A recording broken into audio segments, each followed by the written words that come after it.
got an F2 fault or an ideal logic. So what I've done, I've removed the condensate trap, as you can see. If you can see in there, you have got debris. So we'll always clean that out also.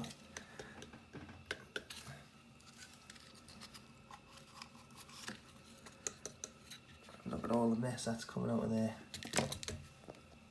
You want to give that a good flush through. Just so you can see clean running water. And then again with the trap, if you look at the condition of that, it's filthy. Give that a good clean through. When you finish, you should have nice clear water through the trap. And as you can see, 100% better.